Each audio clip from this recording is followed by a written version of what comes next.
और फिक्र में आगे बढ़ते हैं और बात करते हैं ईरान में तख्ता पलट वाले विद्रोह की। तेहरान जल रहा है, पूरा ईरान उबल रहा है। सिर्फ महंगाई या करेंसी का नहीं है सवाल, बल्कि सवाल है कि क्या ईरान तख्ता पलट की दहलीज पर खड़ा है। ईरान की सड़कों पर गुस्सा है, आग है, गोलियां हैं, सरकार के खिलाफ खुला विद्रोह है। राजधानी तेहरान से उठी चिंगारी अब पूरे देश को जला रही है। जेनजी सड़कों पर है, दुकानदार सड़कों पर हैं। ईरान के 21 राज्यों में बगावत की चिंगारी सुलग रही है। ईरान में नए साल की शुरुआत भी भीषण प्रदर्शन से हुई। ईरान में तानाशाह मुर्दाबाद और डेथ टू डिक्टेटर के नारे लग रहे हैं। सवाल है कि क्या ईरान में इस प्रदर्शन के पीछे इजराइल और अमेरिका का हाथ है। ईरान में लाखों लोग अब इस्लामिक राष्ट्र के टैग से आज़ादी पाना चाहते हैं। क्या अब 1979 के इस्लामिक रेवोल्यूशन से पहले वाले ईरान की कल्पना की जा सकती है?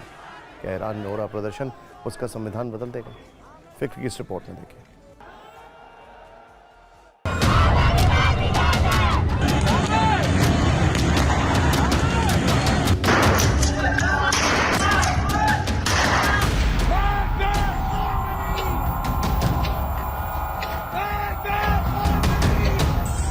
ये वो इस्लामिक राष्ट्र है जिसकी लाखों की आवाम अब खुला विद्रोह कर चुकी है। महंगाई के खिलाफ शुरू हुआ ये प्रदर्शन अब ईरान के इस्लामीकरण से आजादी चाहता है। ईरान के लाखों लोग अब खुली हवा में सांस लेना चाहते हैं।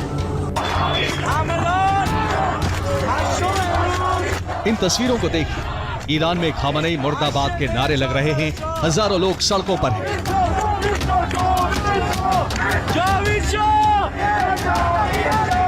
तेहरान, कराच, इस्फहान, शिराज, यज़्द और केरमनशाह एक के बाद एक शहर धधक रहे हैं। जनता का विद्रोह इतना बढ़ गया है कि अब सीधे पुलिस पर फायरिंग हो रही है। इसमें कई पुलिस वालों के घायल होने की भी खबर है। अब इन तस्वीरों को देखिए। यहां हजारों लोगों में गुस्सा साफ देखा जा सकता है। वो किसी भी कीमत पर खामनेई का शासन नहीं चाहते। तो वहीं दूसरी तरफ पश्चिमी ईरान के असादाबाद में पैरामिलिट्री हेडक्वार्टर को आग के हवाले कर दिया गया।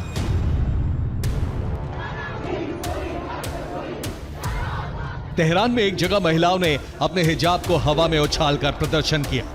प्रदर्शनकारियों में इतना गुस्सा है कि उन्होंने इस्लामिक राष्ट्र का झंडा भी जमींदोज कर दिया। यह कोई मामूली प्रदर्शन नहीं है, यह सिस्टम के खिलाफ बगावत है।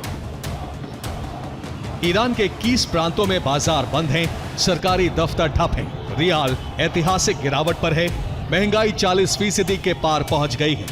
आम ईरानी सवाल कर रहे हैं कि वो कब तक सजा भुगतेंगे।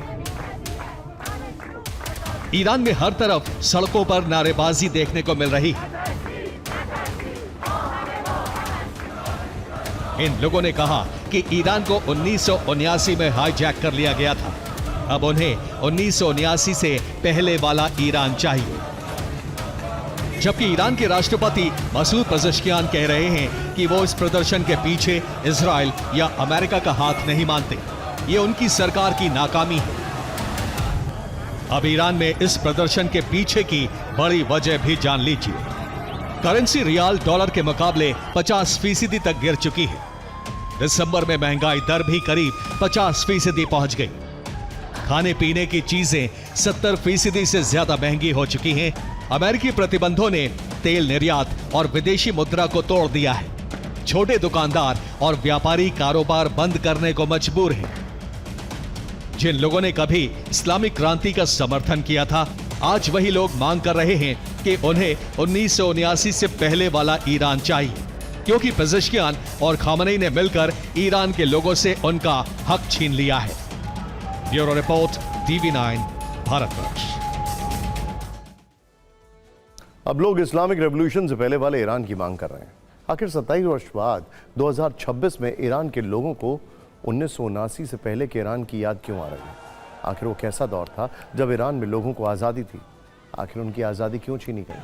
और कैसा था इस्लामिक क्रांति से पहले का ईरान? फिक्र की इस रिपोर्ट में देखें।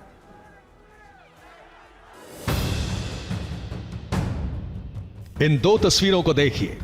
एक तरफ है 1979 से पहले का ईरान और दूसरी तरफ 2026 का ईरान। पिछले 27 साल में ईरान कितना बदल गया है, इन तस्वीरों से आप समझ सकते हैं। कभी ईरान में महिलाओं को आजादी थी और पश्चिमीकरण हावी था, लेकिन 1979 के बाद सब बदल गया। धार्मिक कट्टरता बढ़ गई, महिलाओं के अधिकार छीन लिए गए। आज के ईरान के बारे में आप बखूबी जानते हैं। महिलाओं पर जुल्म ढाए जाते हैं, उन्हें कोई अधिकार नहीं है। लेकिन आखिर 27 साल पहले का ईरान कैसे बिल्कुल अलग था? देखिए, यह 1979 से पहले का ईरान है। एक ऐसा ईरान जिसे आज की तस्वीरों से पहचानना मुश्किल हो जाता है। तब सड़कों पर चलती महिलाएं डर के साए में नहीं जीती थी। तब पुलिस हिजाब नापने में व्यस्त नहीं थी। तब ईरान में महिलाएं जीन्स पहनती थीं, कॉन्सर्ट होते थे, फिल्में बनती थीं। तेहरान की सड़कों पर, कैफे में, आर्ट गैलरीज और यूनिवर्सिटी कैंपस में महिलाएं खुलेआम बिना सिर ढके घूमती थीं। तब ईरान में महिलाएं फुटबॉल खेलती थीं और उन्हें देखने हजारों की संख्या में दर्शक स्टेडियम पहुंचते थे, क्योंकि तब ईरान में नैतिक पुलिस नहीं थी। लोग डर के कारण नहीं, बल्कि अपनी आस्था से नमाज पढ़ते थे। 1979 से पहले का ईरान परफेक्ट नहीं था। समस्याएं तब भी थी, राजनीति तब भी जटिल थी, लेकिन जीवन पर पहरा नहीं था। महिलाओं की आजादी को अपराध नहीं माना जाता था। मुस्कुराने को गुनाह नहीं कहा जाता था। सवाल पूछना देशद्रोह नहीं होता था। तब ईरान में राजवंश का शासन था और मोहम्मद रजा पहलवी देश चला रहे थे। अमेरिका के सहयोगी के रूप में पहचान बनाने वाले मोहम्मद रजा शाह ने श्वेत क्रांति की शुरुआत की, जिसमें भूमि सुधार और महिलाओं के अधिकार शामिल थे। लेकिन ईरानी कट्टरपंथियों को यह रास नहीं आया और ईरान में तख्ता पलट हो गया। आज उनके बेटे रजा पहलवी अमेरिका में निर्वासन की जिंदगी जी रहे हैं और ईरान में खामनेई के खिलाफ विद्रोह का समर्थन कर रहे हैं। 1979 की क्रांति आजादी के नाम पर आई थी, लेकिन आज ईरान की नई पीढ़ी पूछ रही है, अगर यही आजादी है तो गुलामी किसे कहते हैं? यही वजह है कि 1979 से पहले वाला ईरान आज फिर लोगों की यादों में जिंदा हो रहा है। Bureau report, TV9, Bharatvarsh.